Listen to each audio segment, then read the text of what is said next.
Hello, hello, my friends. It's Trish Carr, and I'm here with another episode of Be Real, Get Real with Women's Prosperity Network. And it is my pleasure to be here today to share with you another amazing woman who has managed to transform her life regardless of the challenges that have come forward. And that's what this show is about. This show is about really meeting real people because in business, if you think about it, we're not really doing business with business. We're doing business with people. So it's about knowing those people because isn't it true that we like to do business with people that we know and that we like? And because we like them and we know them, there's trust that's built. And that's how relationships start. And that's how business relationships starts. So let me tell you a little bit about our guest today, and she is incredible. I've known her for a long time, and I'm really looking forward to this conversation because she is, first of all, for the past 15 years, she's been working with mostly women who have dealt with overwhelm, situations that may hold them back, things that make you disorganized, disheartened, sometimes feeling like you're on a hamster wheel and not really enjoying your life. And she shows women how to gain control of their lives, their homes, and their workplaces. And she is one who can do that because from her experience, she knows what it's like to have overwhelm. She knows full what challenges and struggles are like. And we'll be talking about that today because through those challenges, we and she discover the inner strength and resilience that brings us through. And now she's able to support other women in coming through as the strong and serene women we're designed to be. She's an amazing woman. She's a longtime businesswoman. She served on 2 boards of directors. She ran a business for 29 years with and believe it or not, in such a competitive business, books and gifts, very challenging business. So let me just get cut right to the chase and introduce you to the amazing Nikki Larson. Hi, Nikki. Thank you so much for being with me today. Hi, Trish, and thank you so much for having me come. I appreciate it. Yes, it's, like I said, we've known each other for a while, but even though we've known each other for a while and we've done coaching together and we've worked together through Momentum uh, at Women's Prosperity Network, and we've networked together and we've been to events together, you only get to meet people a little bit until you have these kinds of conversations. So I appreciate you very much being here. Well, appreciate the opportunity. Thank you. Yes, you're welcome. So I know that you do make a difference for so many people who are dealing with those things I mentioned, overwhelm, stress in life, in business. So can you tell a little bit about the inspiration, like what went on in your life in terms of challenges? And everybody sit down and get a cup of coffee or a glass of water, because the next 15 minutes are going to be fascinating. So, Nikki, I know that, the challenge is pretty much, I know you had 5 children and Mhm. they were special needs. So share a little bit about that. Thank you. Thank you. Yes, I married young and started my family really young and had children one after another very quickly. And it turned out that 3 of my 5 children were born with cerebral palsy and developmental delay. And the other 2 children were born with dyslexia and a hearing loss. What's And dyslexia? dyslexia is when you turn the letters. Oh, It dyslexia. becomes a B. Got you. Yeah. Dyslexia and hearing loss, both of them? One had hearing loss. One had uh, Dyslexia. yeah. And and I might add that the son with dyslexia taught himself to read really well and now has a master's degree and teaches at a university. So folks whose children have dyslexia, there is wonderful hope out there when there is determination And I learned I learned that my life was inside my head. Whatever I thought dictated what my day was going to be like and how my attitude was going to be. And I learned long, long, long, long ago that first you think it, then you do it, and that can Mm. be positive.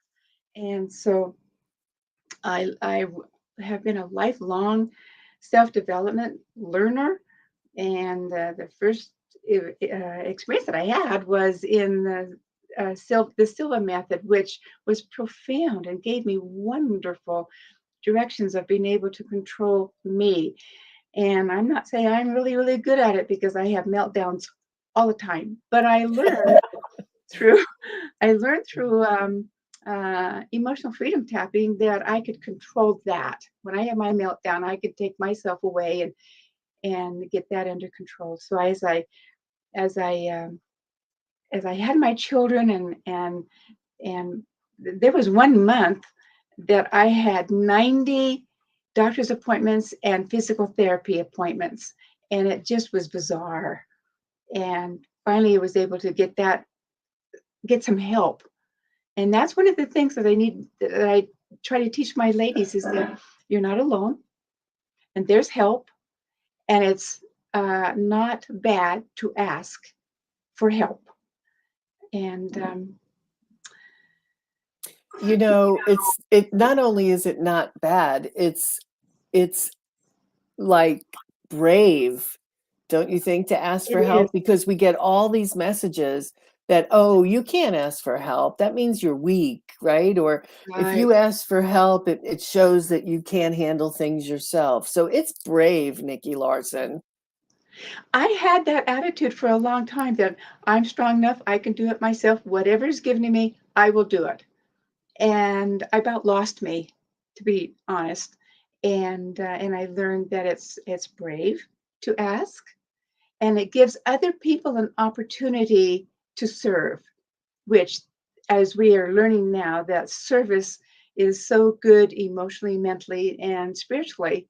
And so, um, and to receive as well. So I got help, and I learned discipline. I learned organization. I learned to prep my meals the day before. I learned to make my menus for the week, delegate to the two boys that were capable of doing chores and laundry and that sort of thing, and they're the better of it. And those two sons are tremendously wonderful men because they learned to take care of their siblings who needed diapering and feeding and bathing and bathing and who didn't walk, couldn't walk. And they subsequently have given back to the community and have helped friends of theirs who's um, in their 80s and 90s and a spouse is declining, and they've gone in and bathed and helped and dressed and fed the man in his last days. And so, our life experiences give us so much that we can draw upon to be of value to ourselves and to others around. And I'm a strong proponent of um, we take our challenges and we learn from it. And it was just not too long ago when I said to somebody, "What'd you learn?" Yeah. What'd you learn? So Mhm. were you always like that, Nikki? Like, was that your childhood too? You were always that determined little girl? I had a wonderful childhood, and I was allowed to go into many activities, um, and yeah, I guess I was. I guess I Yeah. was. Yeah, and I'm to that way today as well. I go after what I want, and if it's good, then I usually can achieve it. And if it's not to my benefit, things come up and stop me. So I step back and take a look and say, what is it about this that's not serving me well? And um, make adjustments. So that sounds like really good advice that when you are going forward and you want something, but if roadblocks come in your way, back up, consider is this the right thing? And then if it's the right thing, keep on plugging forward. And if it's not, have the ability to see there may be another way I can get what I'm looking for. Absolutely. Wisdom is our best friend. And we often go after things that are not in our best interest and um, or set our priorities for the day. We don't have to do all 20 million things on our to-do list. What's the first three things that are most important? So that when we go to bed tonight, they will know that we have accomplished the most vital things for the day, because we certainly know that there's interruptions that come in and we need to deal with those. And but have a plan. And I've I've had a to-do list on my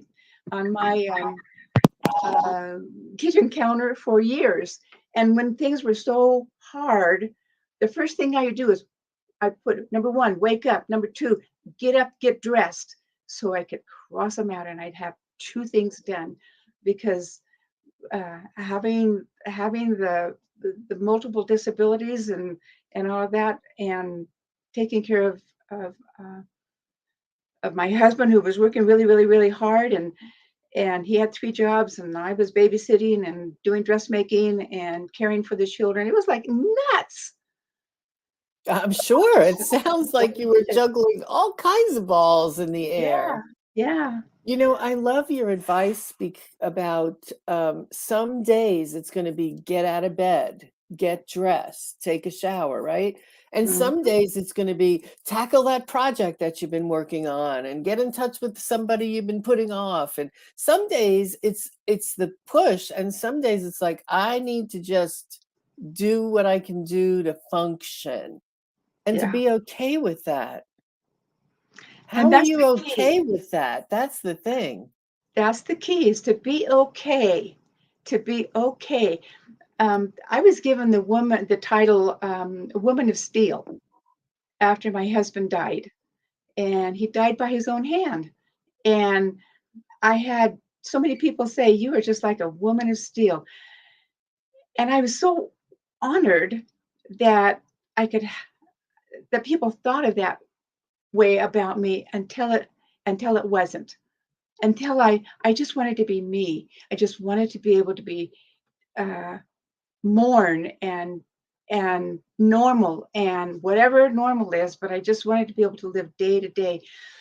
And it has been recently that I've taken that title on again, a woman of steel, because um, I don't want to be hard and harsh, but I want to be strong and vital. And in order to do that, it needs to come from within me. And through my many years of studying self development, I have learned techniques and methods to be able to, when I don't want to do it, then I get out of my head and I do on my um, holistic tapping and emotional freedom and mental dialogues and all of the things. And I kind of take me by the scruff of the neck and say, okay, you want to do this or you want to do that?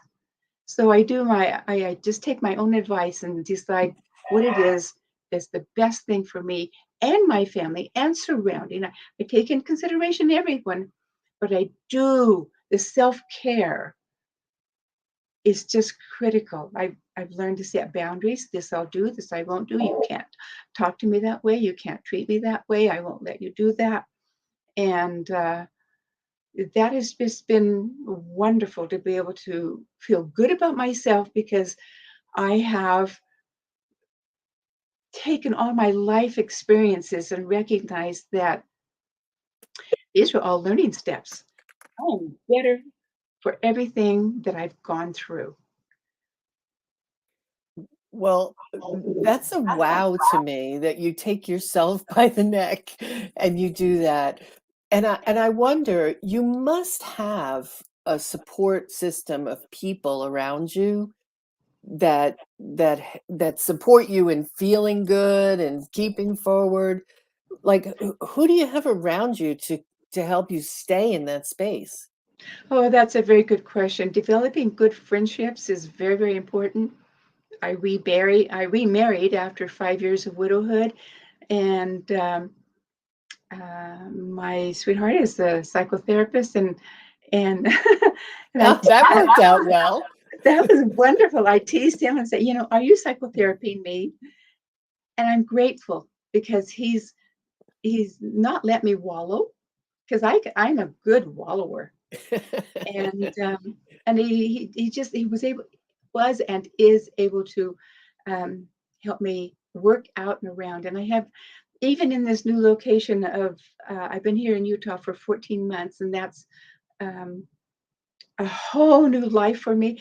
But there's wonderful people here, and I've made wonderful friends, um, and some are becoming really tight and wonderful confidence, and I really appreciate that, and I hope I am to them as well, that I give what I receive, and I'm a believer that if you give, then you can receive, and be receiving graciously is part of that gratitude, and having tremendous gratitude. I'm a very religious person, and I didn't come through these first years of, and even to this day, without God beside myself.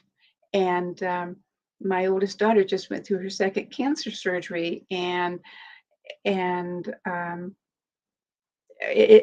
the upheaval in our Yeah. house was huge. And as I remember laying down one night, I just said, Heavenly Father, I can't do this by myself. I have to have thee help me. And he was right there. And so I've been held in the hands of God many times. When my little daughter died, and she died at 3.5, meningococcal meningitis. I was 9 months pregnant. I couldn't even enter the hospital room to kiss her goodbye, and that was very, very painful for me. And we cared for Jeremy. I say we because that was a family event. It was a lot to take care of this young man who lived to 17 and a half, but didn't develop beyond a 3 or 4 month old. So he needed to be fed and dressed and changed, and and I needed to make the decision to pull the plug on him. And the doctor said, "You need to understand that this could take hours for him to pass." And I turned to the doctor and I said, "Not if I get my miracle." And so my oldest son and myself were there as Jeremy passed from this life and into the next life. And then when my husband died, it was immediate. I mean, I got a phone call and said, Yes. "We found your husband," and that was a shocker. And Yes. and so um, And I then you just were a really. single mom on top of that for 5 years. Mhm. Yeah. Nikki Larson, you're amazing. Oh, thank you, thank you. Really. But I was a member of Women's Prosperity Network on the highest level, and it is absolutely um, motivating, directing, great information, great guidance. People, women that can be trusted, that have your best interest, my best interest at heart.